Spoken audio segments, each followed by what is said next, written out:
You know, that would be nice. You can imagine taco filling in that. Yeah, exactly. I was just thinking it looks like a taco.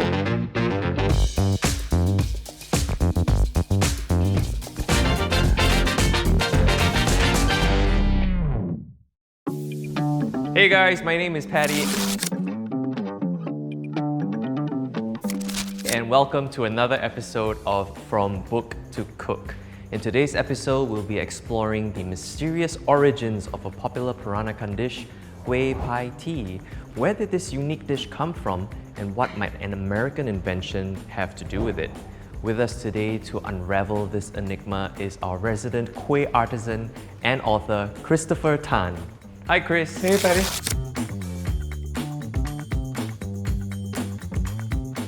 Good to have you on the show. Yeah, nice to see you again. Thank Happy you so to be much. here. Yes, good to have you again. Now today we are making not kwei patti, but we're making kwei patti. Kwei patti, yes. Yes. So what is the difference between the two, and how might they have influence on each other? Okay, so we have a little bit of a detective story going on today. You know, kwei patti is one of these things, we all eat it. You know, usually if someone's having a popiah party, we will have patti shells on the side to stuff with the filling. We don't think about where it came from. Right. And yet, when you stop to think about it, the name patti has no meaning in any local dialect or language. Right, doesn't mean anything. It doesn't mean anything. It's just a sound. Right? And so, you know, I didn't think about this for years. And then when I was researching this for my book, The Way of Kueh, I realized actually, where is this from? Yeah. And why is it Peranakan? Well, it seems slightly Western rather. And then once I started looking up in the newspaper archives and just in old vintage local media and cookbooks, I realized that kwei patti was not always named kwei patti. And the recipe that we are actually going to be renovating as such today is by Susie Hing, a cookbook author. And she called it Java kwei patti.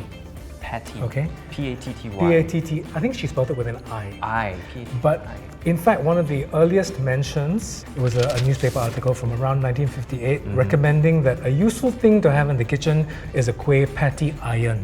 I was like, where have I heard that before?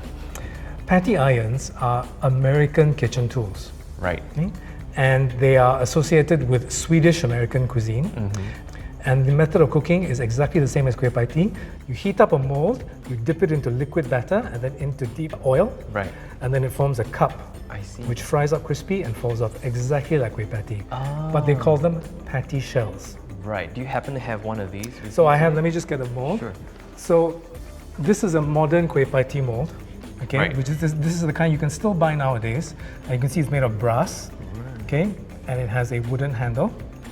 Okay, let me just get something else. This is an American patti iron where the mold is actually screwed on, okay, like that. It's a removable mold. And you look at the shape side by side. Right. Functionally, pretty much the same, right? Yeah? Right. So which one are we using today? So we're going to be using a whole selection.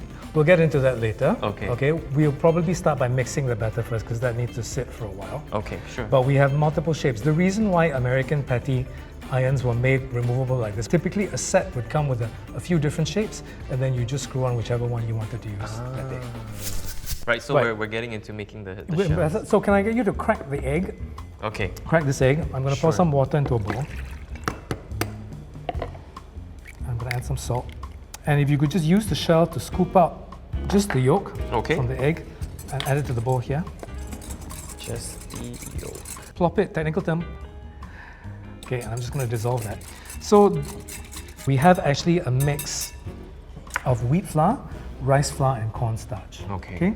So wheat flour is the bulk of it, and that makes up the main bulk of the batter. Rice flour adds a bit of rigidity so that the cups will be nice and crispy when you eat them. And then cornstarch adds a little bit of flexibility to the batter so that we can fry it up to make a rim. And so that will become clear later when we actually do it. Wow. Okay. The old-fashioned way of frying patti shells is so that the top folds out to make a rim, which is why another of its nicknames is popiah. And you would see these references in the papers in the 70s and 80s. Now, batters and sort of, you know, whether it's for like a fritter like this or for a cake, they always involve a little bit of chemistry. Right. Okay, so I'm just going to sift the starches into the liquid. I'm going to give that a quick whisk. The reason why I do the rice flour and the cornstarch first is that rice flour takes a little bit longer to hydrate. Thank you. Okay, and then I'm going to sift in our wheat flour. This is just plain wheat flour, Okay. all-purpose. So what kind Okay. of consistency are you looking for? So it basically it looks like a pancake batter, but after we mix this up, we're going to have to let it rest. Okay. Okay, and letting it rest does a few things. It allows all the dry starches to fully hydrate and absorb all the moisture evenly, and that will give you a smoother texture. And during that time, enzymes which are naturally present in the flour will start to break down some of the flour starches into sugars, and that will improve the flavor of the batter. So we rest it for both flavor and texture. I see. Yeah. Interesting. Okay, so I'm going to strain it now. Can I get you to bring me that tall bowl over there? Over here. Okay. And I'm just going to work it through, and just to press out any lumps. We have a few lumps, but not too many.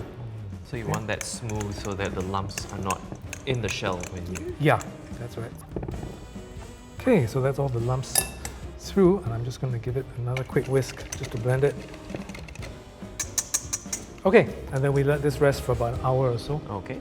So what makes this different from the usual in terms of the filling? I guess we're moving on to that now. Yes, we're going to start doing the filling. So the filling that Susie Hing prescribed for her kueh patti is based on a milk sauce, or rather a white sauce, which is very common for American recipes of the same vintage and earlier. As early as the mid-1930s, our local newspapers had American recipes for patty shells filled with meat and vegetables in a milk-based sauce, thickened with flour, which is what we're going to make today. Okay. Okay. We have the flavor base. We're going to fry onions in butter with some Chinese celery, and Susie Hing uses Chinese celery, not Western, okay, which might be some Indonesian influence there. Susie Hing was from Semarang, I believe. So, and she calls these Java kueh patti, although I've not come across a Javanese recipe with the same name. Right. And then we are gonna mix in some carrots, potatoes, and then two kinds of meat. I'm using beef and chicken today, okay? And then we're gonna have green peas as well. All right. So, but if we're gonna start off, we need to actually blanch our vegetables in the stock. So I've actually pre-cooked the meats in water, and then I've saved the stock from that, and we're gonna blanch the vegetables in that. Pretty much cook them about 95% of the way through, and then they will also flavor the stock, which will go into the sauce. So, you know, very efficient, nothing wasted. Yeah. Thrift, important part of heritage cooking. Yes. Okay. So if you could bring the carrots and potatoes over here. Okay, sure. Carrots and potatoes. I'm just going to pour some stock to the pan. But why is it called a kueh, even though it's like fried? Okay, so we don't really know. Okay, the word kueh is more commonly used to describe, you know, steamed or baked things. Yes. And there are slightly more sweet kuehs than savory kuehs. But the way you make it, you dip the preheated mold into batter and then into hot oil. It's the same way of making kueh roast. Yes. That's very crunchy. It has many names: kueh loyang. I see a lot of commercial ones. It's labeled honeycomb kueh because there are holes in it, right? And what's very interesting is that this particular cooking method, you know, hot mold, cold batter, hot fat, it's about 500 years old. Wow. The earliest references to this method of frying something go back to, I think, 15th century Italy, something like that. You know, and it's so old we don't know. So maybe because people here were familiar with how you make kueh roast, they say, oh, you make patti shells the same way. Okay, kueh patti, no? Yeah. Yeah, that's my best stab at it. Okay. Okay, we're gonna blanch the carrots first. Can you help me drain the water out of those potatoes? In the meantime, I'm just gonna add the carrots to the boiling stock, and it's just gonna take a couple minutes. And the stock will later be incorporated into the sauce. Yes, so we're gonna mix that with milk, and then that will be the base for the sauce. And the way we cook the sauce later, you'll see it's a very classic Western style white sauce. Susie Hing actually gave another name to this dish. Yeah. So she called them Java kwei patti brackets croquette janker, which is very enigmatic. I've searched high and low and I cannot find references to anything called croquette janker anywhere else. Croquette, which actually has the root word croquette, Yep. which appears in many European languages, is a Dutch-Indonesian legacy. Okay. So in Indonesia today, you find croquettes, which are a creamy filling wrapped in mashed potato, egged and breadcrumbed and deep fried. Yep. But the filling of a Dutch-Indonesian croquette is almost identical to the filling that Susie Hing uses. Okay. Maybe that's why she calls it croquette janker. Okay. And what kind of oil are we using? So I'm using rice bran oil today because it can tolerate a high heat very well. You want something that will fry the cups crispy without getting them too brown or without emitting too much smoke. Okay, carrots are pretty much done. So I'm just going to drain them. Okay, put them back in the bowl. And I'm going to return the stock to the pan Potatoes next. and do the potatoes. And we don't really know why patti became associated with the Peranakan culture. Maybe because popiah was also mainly a Hokkien Peranakan thing, and once someone had the bright idea of putting the popiah filling with the patti shells, then it gradually, that association started to build up. Right. The very earliest mention of kwei patti that spelt the name how we spell it today was in the Straits Times in 1954, I believe. A food fair at Wesley Church, Wesley Methodist. Okay. And it mentioned that there was patti, and the description was bits of meat and vegetables in crispy pastry shells bathed in two delicate sauces. That's all it said. So we have no idea. Was it Western? Was it Asian? We don't know. Oh. See? And that was in 54. That was in 54. That was the first mention in local newspapers of kwei patti. And I'm going to ask you to renew your acquaintance with nutmeg. Ah, yes. From season 1. Yes, if you remember. Yes, in season 1 I used the bowl. Oh, look at that. Okay. Yeah, then just grate, I don't know, half a nutmeg into this bowl. Half that should of be it, enough. Yeah. Okay. Look at that. Okay. Okay, potatoes are pretty much done, so again I'm going to drain them. Okay, and then I'm going to melt some butter now. So we're starting to fry the filling proper. Never too much butter. But so a classic English white sauce begins by melting butter and then cooking flour into it to make what we call a roux, Yeah. which is a cooked flour paste, and then that will thicken whatever liquid we add to the sauce subsequently. So, but before that happens, we're going to fry onions in the butter Okay. until these are softened and fragrant, and then that will be a layer of flavor for the sauce. These are sizzling very nicely now. Okay, so I'm going to add some Chinese celery. So these are just the stems. Yep. We're going to use the leaves to garnish the patty shells, and then the stems for the sauce. Okay, and then I'm going to put the nutmeg in. Okay, so this is all sizzling very nicely. Okay. So the celery doesn't need much cooking because it's cut so fine. This is making the roux, so the flour rapidly absorbs all of the fat and moisture in the pan, and it becomes a paste. So this part is important because you want to cook out the flour so that it won't taste raw in the sauce later on. Okay, why don't you stir while I pour? Sure. I'm gonna pour our infused stock into the pan, and you see that it rapidly starts to thicken. Yeah. The roux will swell, and then I'm going to add some fresh milk. Okay. I'm slowly going to add all our ingredients. This pan's going to become very full. Wow. It's a really chunky sauce. Whoa, okay. Okay, so that's our cooked chicken, and then our cooked beef. And lastly, some green peas. Okay, and then I'm just going to add some seasoning. Sure. So she adds like 2 teaspoons of salt, which is a lot. So I'm not going to put quite that much in. We have so much flavor from the combined meats. Anytime you combine 2 or more meats in a dish, you actually get much more flavor than using a single meat on its own. So pepper. So yeah, so you don't need so much salt. You have a lot of savoriness from the meat. We have some sweetness from the carrots and the nutmeg also. So At this point, you just cook until the sauce, it has to come back to a simmer, but it needs to sort of thicken and become a glaze coating everything. Right. It shouldn't be too runny. Is it better now? Yep. Okay. Tastes pretty good actually. All right. Let me get you a spoon so you can taste some. You know, we Sure. want everyone's opinion. Okay, come, you take a rest after you taste, let me know what you think. Sure. Tell me whether we need to add more of anything.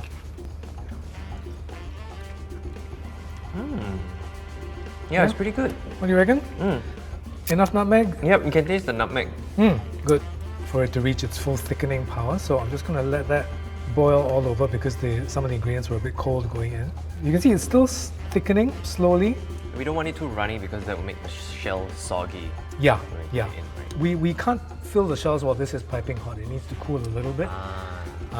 I believe quite often they will just serve lukewarm or at room temperature actually. Okay, if you can find me a large bowl for this, Large that bowl. would be great. So for the readers who may want to try this at home, you know, no reason why you couldn't add other things like sweet corn, mushrooms, Oh, that's true. Mushrooms, yeah. capsicum peppers. It's kind of one of those things where you can have whatever you want in the filling, Yeah, right? perfect bowl. Okay, great. So that's our filling made, and we just need to let this cool down. Ooh, nutmeg again. Well, actually, nutmeg and celery together are a bit deadly. Very It's strong. like very, like, Yeah, like, both very like, strong. Don't mess with us, kind of thing. Okay, so let's see how our oil is. It cannot be too hot. So we want somewhere around 160 Celsius. That way the shells will fry slowly but evenly, and they won't set up so quickly that they'll be hard to release from the mold. Okay, so we're about 80 degrees, so we're not quite there yet. I will up the heat a little bit. Sure. Could you get out the jug of batter from the fridge for me, please? Got it. And I'm going to check the temperature of the oil. The mold should be quite hot by now. Okay, I'm trying. So you shake off the oil, you quickly blot it.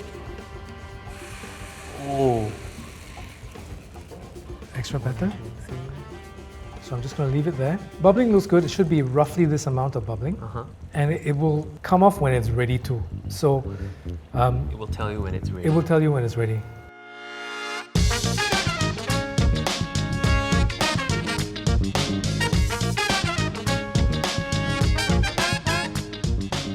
Good. Why don't you do another one of those? Okay. And then I will swap it up for the pie shape. Okay, let's get ready for the filling. Yep. Okay, you do the honors. All right, so we just fill up the Yep, shells. we right? just fill. And it should stabilize it enough for it to sit on the plate. Right. Got one shell here. Is that enough filling? Okay. Okay, and then dainty little leaf on top. Nice.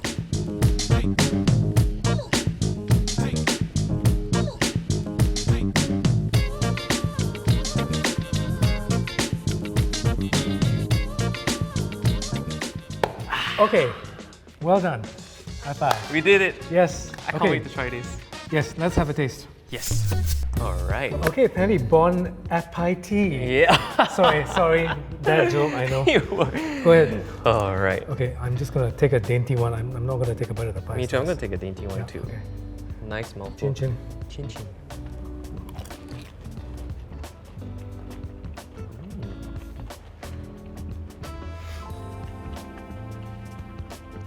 The contrast in texture actually is really nice.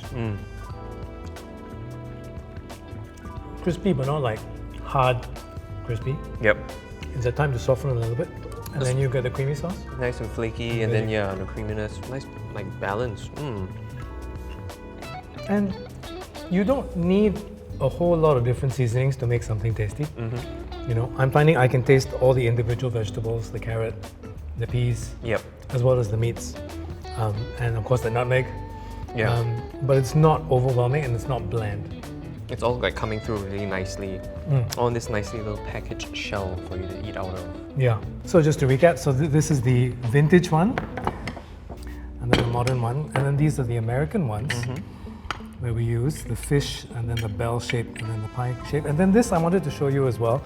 This is an authentic vintage box. So this dates back to at least the 50s or 60s. Wow. That's the brand, you can see Herco, and it's called Patti Pack Shells and Moulds. I love the alliteration on that. Serve as main dishes or desserts. Stays fresh for days. For days. Okay. Okay. That's what they claim. So that's what it looks like. So some of these were from this set, and then you can see two more here. And one is like something, this is like the Little Mermaid's bikini top, right? or ornament. A seashell. It's a seashell, which is very shallow, so I wonder how that would fry up. I've not tried to use this. Okay. And then this is, this must be the starfish if that's a seashell, but you can see how this is like a variation on the kueh roll shape. Right. It's like an open work flower type. So this one is not to contain anything, is it? No, so this would be like just a kueh roll, so just like, it'd be like a crispy fritter. Just on the, okay. So Wow. this is really cool. What a find. And you can see see how many different possible shapes there were. So we have a Right. flower, a mushroom. Wow. Look at that, shells and molds, party patty. It literally is for parties. Yeah, mushroom. Yeah, Oh, and they give you the directions as well. yeah. Recipe for seashells. They even give you everything you need right here. Yeah, so this would be more the American style, but it's a real heritage food. Right. Brilliant. But yeah. Cool. So thank you so much, Christopher, for sharing with us this wonderful recipe today and diving into this deep mystery of the origins of kueh pie. I had a lot of fun. Thank you, Patty, for a mighty piety afternoon. And we have to thank Susie Hing as well for giving us this recipe to try. Yes. And as I always like to wish people, kueh it forward. Kueh it forward. Okay. I love that. See you around, Christopher. Take care. Bye-bye. And if you want to whip up your own kueh patty, do check out the BiblioAsia website for Susie Hing's recipe and other related resources. Till next time, this is From Book to Cook.